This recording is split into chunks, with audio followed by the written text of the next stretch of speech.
Welcome to my YouTube channel. Coming to Dunno. You will have access to the largest collection of love stories. Please like and follow the channel to receive the latest videos. As he averted his gaze, my attention was drawn to the unmistakable bulge of the broccoli that peeked through.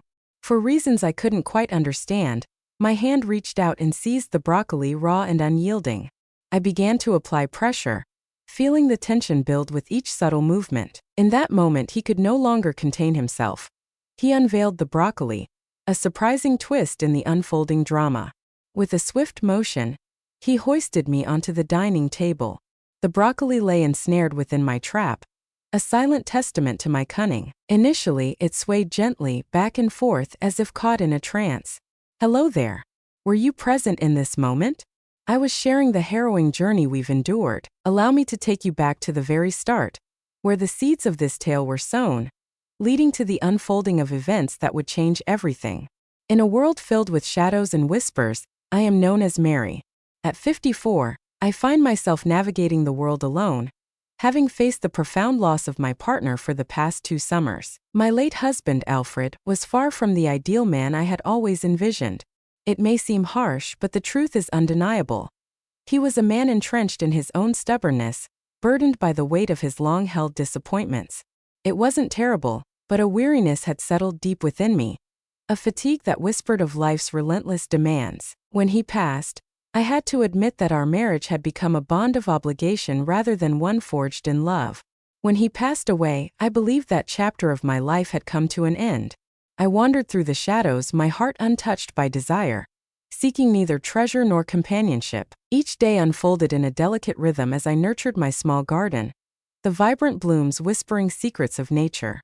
As twilight descended, I would lose myself in the art of knitting, the soft yarn slipping through my fingers like time itself.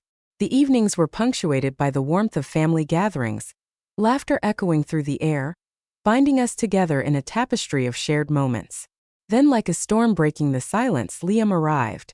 Liam is the grandson of my late husband, born from his first marriage. At 27 he stands tall, his piercing green eyes captivating all who dare to meet his gaze, exuding a quiet intensity that draws you in and leaves you wanting to know more. As a child, he would visit, his demeanor a careful blend of politeness and an unbridgeable distance. Yet, he arrived to linger for a few weeks that summer, weaving his presence into the fabric of those sun-soaked days. A seemingly ordinary visit, yet beneath the surface, it held the promise of unexpected revelations and untold stories waiting to unfold. He paused briefly on his journey to reunite with his family in the serene countryside. In the beginning, the days unfolded quietly, each one slipping by without a hint of disturbance. Liam often found solace in solitude, wandering through the shadowy depths of the nearby forests, or losing himself in the pages of books on the creaking porch. As I stood by the kitchen window, my gaze was drawn to him, not in a peculiar manner, but with a quiet intensity, simply observing the unfolding scene outside. He carried an air of mystery that set him apart from everyone else. A deep melancholy enveloped him, an unspoken quest for something elusive, a longing that lingered just beyond his grasp. It began with an air of innocence. On a sweltering afternoon, I found myself wrestling with an ancient wooden fence, its weathered planks begging for repair. Liam stepped forward, his eyes glinting with determination, ready to lend a hand. Without a word, he grasped the tools, his focus sharpening as he plunged into the task at hand. As I watched him, memories of a younger Alfred flooded my mind, his strength radiating, his focus unwavering, his determination palpable. In stark contrast to Alfred's perpetual grumpiness and emotional distance, Liam radiated kindness and attentiveness, drawing others in with his warmth. As the days melted into weeks, we found ourselves entwined in each other's lives, the moments stretching and deepening with every shared glance and whispered secret.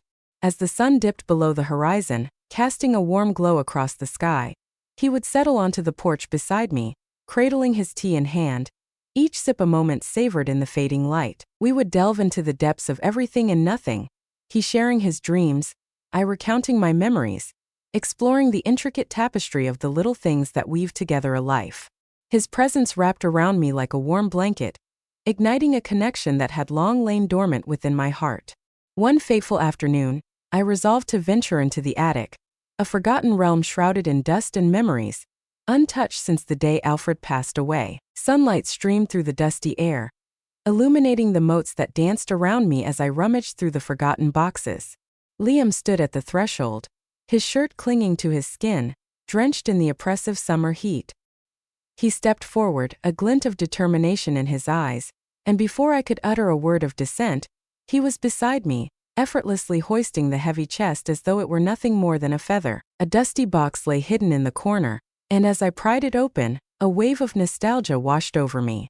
I couldn't help but smile, my heart racing, as I revealed the faded photographs from my youth, each image a portal to a time long past, and I eagerly shared them with him, the stories of my life unfolding with every snapshot. He scrutinized them intently, his fingers tracing the contours of the marks with a delicate touch. "You're so beautiful," he whispered, his voice barely breaking the silence that enveloped them. As he lifted his gaze, an enigmatic spark flickered in his eyes, an intoxicating blend of curiosity, yearning, and an unnameable depth that left me spellbound. The air around us thickened, laden with unvoiced thoughts, creating a palpable tension that wrapped us in its embrace. In an unexpected moment, he leaned in and pressed his lips against mine, the kiss lingering and powerful, igniting a spark between us. It felt like a jolt of electricity coursed through me, and I instinctively recoiled. But did I truly desire it?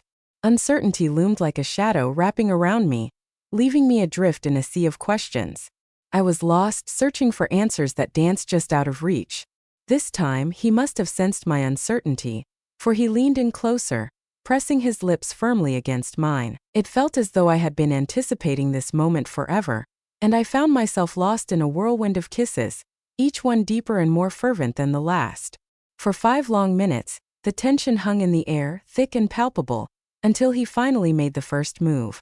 His hands roamed over my body, igniting a fire within me. The fabric of my cream-colored dress clung to me, whispering secrets of elegance as I moved through the dimly lit room. The gentle caress began at my feet, slowly ascending, igniting a thrilling tension that coiled tightly within me. As the ascent pressed on, an unsettling symphony of peculiar sounds erupted from my lips, echoing the turmoil within me. As the sounds reached his ears, a sense of urgency gripped him. He could no longer delay. The outline of the package loomed large, unmistakable against the backdrop of the dimly lit room. In that moment, I realized I was betraying Alfred. As I sensed the tension building and attempted to break free, he plunged his finger into the snare I had woven. In the wake of that electrifying moment, a powerful longing surged within me, igniting a fierce desire. I urged him to quicken his pace.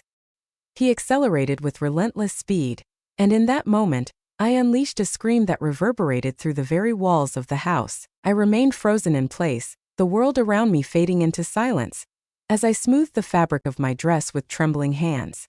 As I rose from the cold, hard floor, a chilling realization struck me.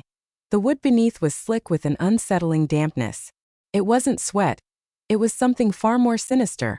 A dark liquid that clung to the skin like a secret waiting to be uncovered. Later that evening, as I stirred the pot on the stove, an unsettling sensation crept over me. His gaze was fixed on my every move. He lingered at the kitchen table, his fingers dancing over the wood, creating intricate patterns that whispered secrets of his thoughts. As I turned, our gazes locked, and in that instant, the world around us seemed to collapse into a tight, suffocating space. The knife slipped from my grasp, clattering to the ground, and in an instant, he was by my side, rushing to my aid.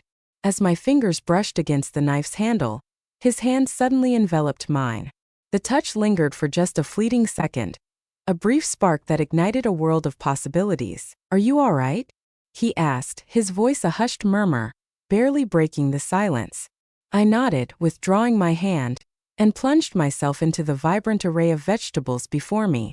Yet, deep down, I was far from okay. A restless force stirred within me, an unnamed presence that pulsed with an unsettling energy. "We can't keep doing this," I whispered, my voice trembling on the edge of despair.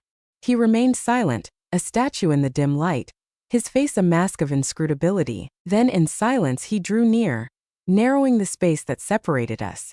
As I averted my gaze, my attention was drawn to the unmistakable outline of the broccoli, peeking out from above his pants.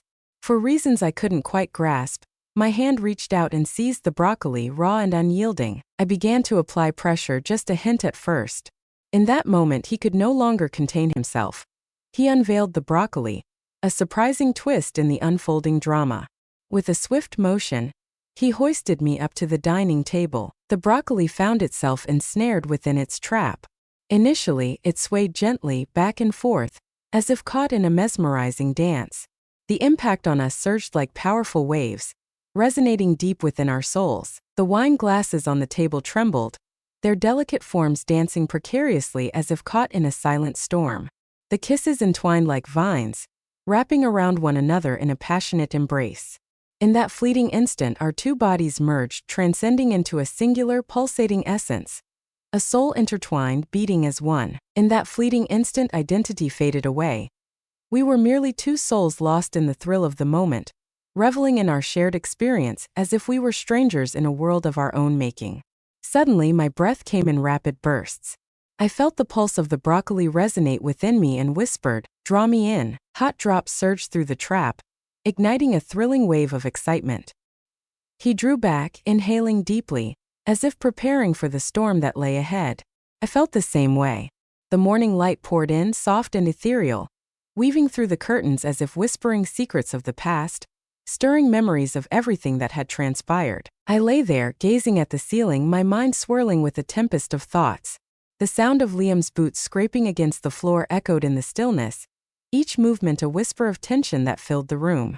I shifted my gaze, my heart racing as I caught sight of him perched on the edge of the bed. His back turned, shrouded in an air of mystery. His broad shoulders were coiled with tension as he sat by the door, his bag packed and ready, a silent testament to the storm brewing within him. A heavy weight pressed against my chest, constricting my breath. "Are you really going?" I inquired, my voice scarcely rising above a whisper. He nodded, his hands momentarily freezing mid-motion as he deftly tied his shoelaces. He remained motionless, his back turned, as if the world behind him held no significance. "I think I should go back," he murmured, his voice barely above a whisper. I rose gradually, the fabric slipping down my spine. My throat felt parched, yet I summoned the courage to ask, "Why?" At last he faced me, his gaze piercing through the silence that hung between us. His green eyes, once a piercing gaze, now held a gentler warmth. "Mary, you know why," he said, his voice heavy with a somber resolve. "This cannot continue. It's wrong, and you acknowledged it yourself." A suffocating weight pressed down on my chest, stealing away my breath. Indeed, those words had escaped my lips. Last night, I fought against the rising tide of our emotions, desperately trying to persuade us both that this path was one we could no longer tread. But now, with him poised at the threshold, ready to step into the unknown, uncertainty gripped me like a vice. "But what if I can't bear the thought of you walking away?" Before I could rein them in, the words tumbled from my lips, unbidden and raw. He stood still, his gaze piercing through the air, fixated on my eyes. In that fleeting instant, it was as if the very fabric of time had come to a standstill. He crossed the room with purpose and knelt before me, our eyes locking in an intense gaze. "Mary," he said, his voice trembling, revealing the weight of the moment that pressed down on both of us. "My heart is bound to yours, a connection that runs deeper than words can express, more than I ever should. Yet this feels unjust for both of us. The pain that awaits us both is inevitable, a shadow looming over our fates." I extended my hand, my fingertips grazing his cheek, igniting a spark of electricity between us. "It already hurts," I breathed, my voice quivering with raw emotion. "I believed I had finally escaped this torment, Liam. I believed that piece of my soul had vanished forever. Yet you reignited its flame. You reignited the spark within me, breathing life into my very soul once more." He shut his eyes, surrendering to my touch for a fleeting instant before grasping my hand with a firm yet gentle hold. His warmth anchored me, even as his words sliced through my very core. "You've awakened emotions within me that I never knew existed," he confessed, his voice trembling with intensity. "Yet remaining here, allowing this to continue, will only deepen the struggle for us both." I nodded, my heart heavy, as tears threatened to spill from my eyes. Deep down, I understood he was right.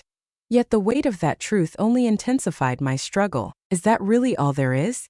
I whispered, my voice barely breaking the silence. Are you really just going to turn your back and leave? He stood there, each movement slow and deliberate, as if he were waging a silent battle against every instinct urging him to remain. With a swift motion, he seized his bag and hoisted it over his shoulder, hesitating at the threshold, the weight of the moment pressing down on him. "I'll go," he said, his voice barely above a whisper laced with uncertainty. "But Mary, should you ever find yourself in need, you know exactly where to seek me out." In an instant he vanished into thin air. The door clicked shut behind him, and an oppressive silence enveloped the room, thickening the air with unspoken tension. I lingered in that moment, my gaze fixed on the void he had left behind, a haunting reminder of his presence now gone. The house lay shrouded in an eerie silence, its emptiness palpable, echoing the absence that lingered in the air. But as I sat there, an unexpected sensation began to awaken within me. Yes, Liam had gone, and yes, the pain cut deeper than I was willing to confess. Yet, he had also bestowed upon me something more, a haunting reminder of my true self, of the emotions that still flickered within me, of the desires that still burned bright. I rose from my seat and approached the window, my gaze fixed on him as he vanished down the winding path, heading toward the shadowy embrace of the forest. My hand pressed against the glass, a bittersweet smile dancing on my lips, as memories flooded back like shadows in the twilight. "Goodbye, Liam," I whispered, my voice barely breaking the heavy silence that hung in the air. "Thank you truly." In that fleeting instant, I realized I would forever bear the weight of this extraordinary, ungraspable bond that had transformed me in ways I could scarcely comprehend. And perhaps, just perhaps, that was all it took.